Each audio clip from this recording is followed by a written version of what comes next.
Hello guys, welcome back to the channel. And it's been a while since we filmed a video. So here we are. We had a pretty fun and loud Chinese New Year.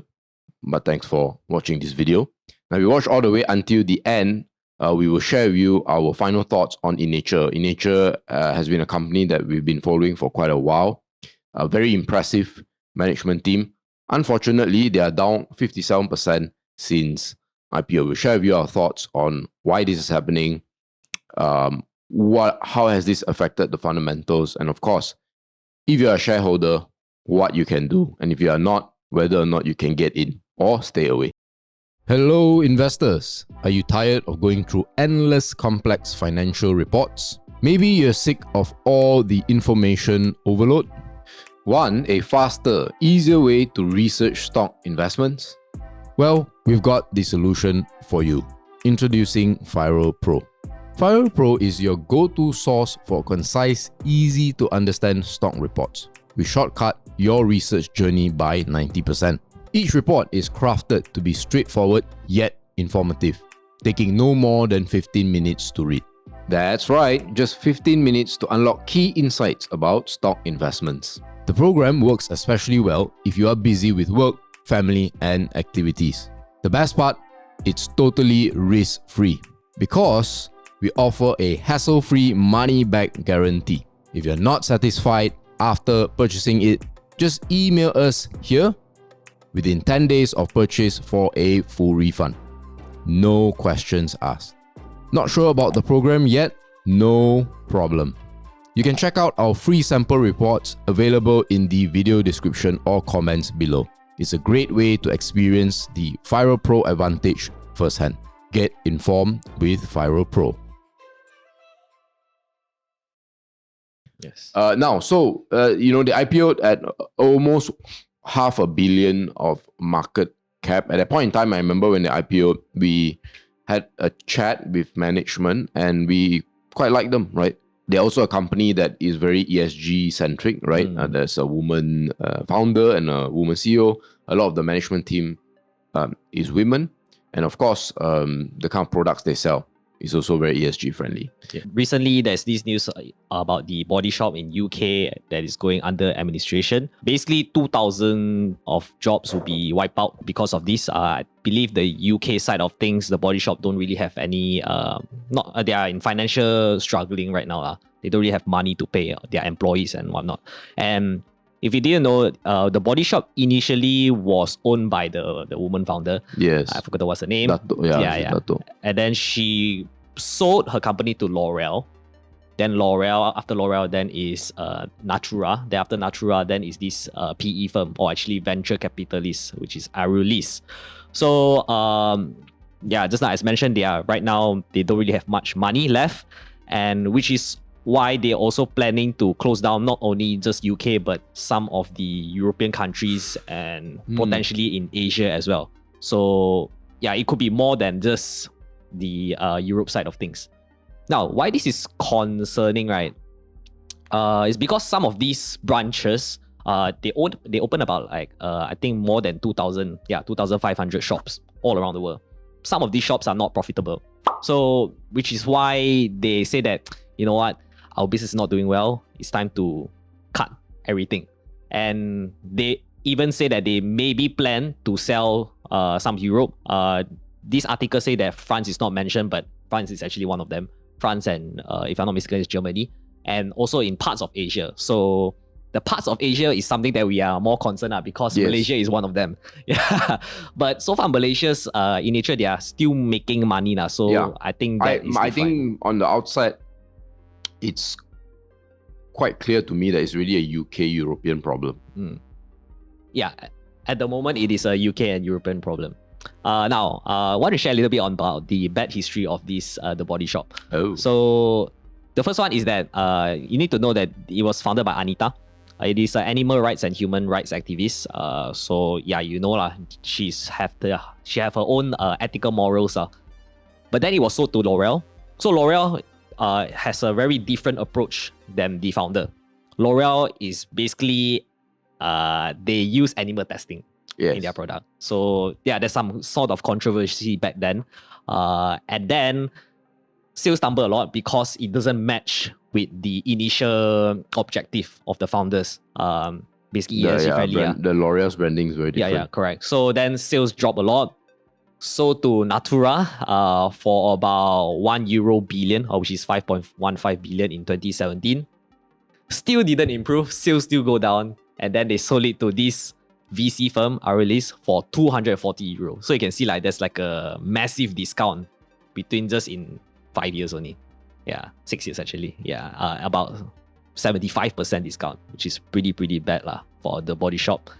And the reason why it falls is because their products actually didn't really innovate that much. I believe they don't really have much online presence also, is what they mentioned. The price they charge also is not really that attractive. And then there's a lot of these competitors, like your Lush, L'Occitane, and also Origin. So basically they thought that they are the Nokia back in the days when Nokia... They thought they dominate. Body Shop thought they were the Nokia. That's how I draw parallels. They thought like they are the big. Initially they were quite big, in the 90s. And then because of this competitor, they start to ignore competitors, and then their objective wasn't aligned. Yeah. And I actually spoke to some female friends, and they say that the perception that Body Shop has in Malaysia, I'm not sure if it's true overseas, is that it's more of a teenager thing. Oh, it's like a. You can't really go for the more cautious or premium things because you're not working. But Body Shop is a bit more affordable and it's pretty good, so they go for it. But there's only one, I cannot remember the precise product.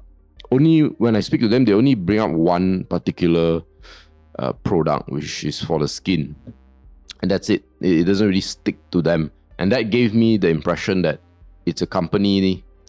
It's okay, but it doesn't really have the same kind of branding and the same kind of pull as the other brands. Exactly. And want to add on the UK side of things, like the UK branch. So during Christmas, right, it's actually their strongest month in terms of sales.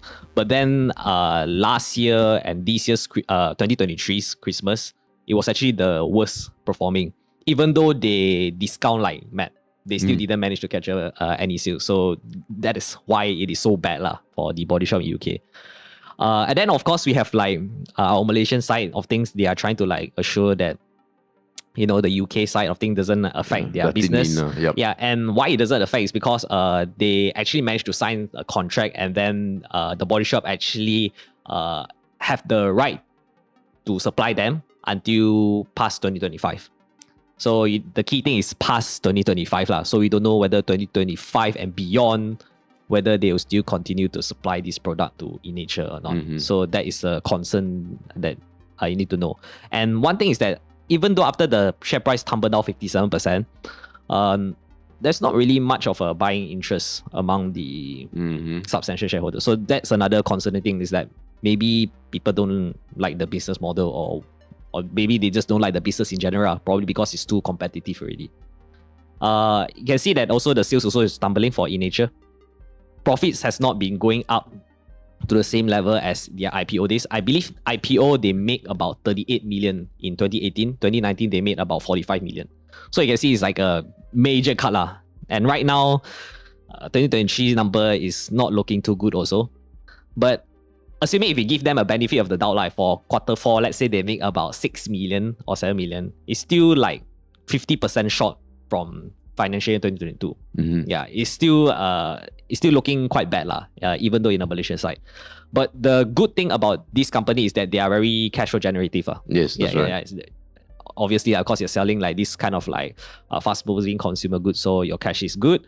But the sad thing is that dividend didn't increase or didn't improve as years go by. Okay, so this is the valuation between IPO days and 2023. IPO looks cheaper, probably because of the earnings that they make back then. It was quite good.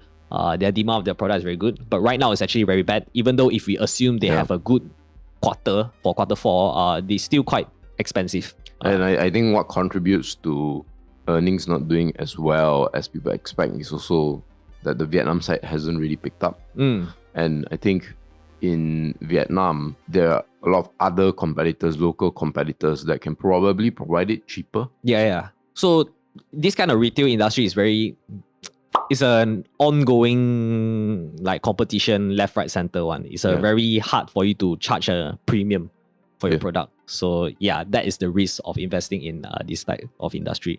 Okay, so the final takeaway is basically what happens after 2025. Well, the contract says that they will supply until beyond 2025, right? So after that, we don't know how is it going to happen for Malaysia. And then if you look at the body shop brand in Malaysia, right, you can see that the interest is not really that good also. It has been trending down after COVID, actually. Yeah, and this is very interesting because it's on the backdrop of the whole ESG conversation, which is further confirmation of our larger view that Malaysians don't really care about ESG. Yeah. And so, again, is that a good thing? Is a bad thing? That's really up to you. But the fact is, when you're investing, just because there's an ESG label or it's ESG friendly or whatever, doesn't necessarily mean it's going to be great. There are some instances like when Andy Hall went after your EMS players and even glove players, where it becomes relevant because they can threaten the economic fate of the company by basically telling Dyson to get out, then yeah, it matters. But in this case, as you can see, especially if the ESG-ness is embedded in the product, Malaysians don't care. Yeah. But I'm not saying I talk to a lot of girls, but the girls that I talk to, when they go in to decide what they want to put on their skin or whatever, they're not saying, well, how was this tested? In Europe, whatever maybe, right? But in Malaysia, they don't. For them, it's how does it make them feel? How is their skin afterwards? Is it too oily or not oily enough? That's all they care about. Yeah. And if you're in that business, and if that's not the standard that you can match, then it doesn't matter whether you're ESG. And this is no knock on the founders, to be clear. I'm just explaining to listeners that this is what matters. Yeah, there's a lot of things that they need to hit. So number one is the product quality, like what MJ mentioned. Number two is the branding. Number three is how aggressive you are marketing the product. So if all these three tumbles, right, then it is the business also will tumble. Okay, so that's about it for Innature. Just to clear you guys, we don't have any shares in Innature, but we have some shares that we own in FIRL Pro portfolio. And right now, our portfolio is actually making about 44% for January 2024. Catalyst is about 11.55%. So if you guys don't know what is FIRL Pro, it's basically a program where we share our analysis and also a very short report, about 10 to 15 minutes long type of report, easy to read, to you every single month. So I believe we post 2 reports, but for January, we posted 3. February, I think most likely is going to be 2 reports again. But if we share some of the companies that we think that has positive catalysts in the near future, we will talk about it in our FIRL Pro program. So if you are interested in it, you can check it out. But if you want to know more about FIRL Pro, you can see our free sample. We show you 2 sample reports. One is SMRT, the other one it is Delium. So you can check it out in the free sample. The link is in the description and comments down below. Yes, you get a promo code as well, right? 10% off. Just key in the code, which you can find in the comments or descriptions. And that's it, guys. Thanks for staying all the way until the end. Peace.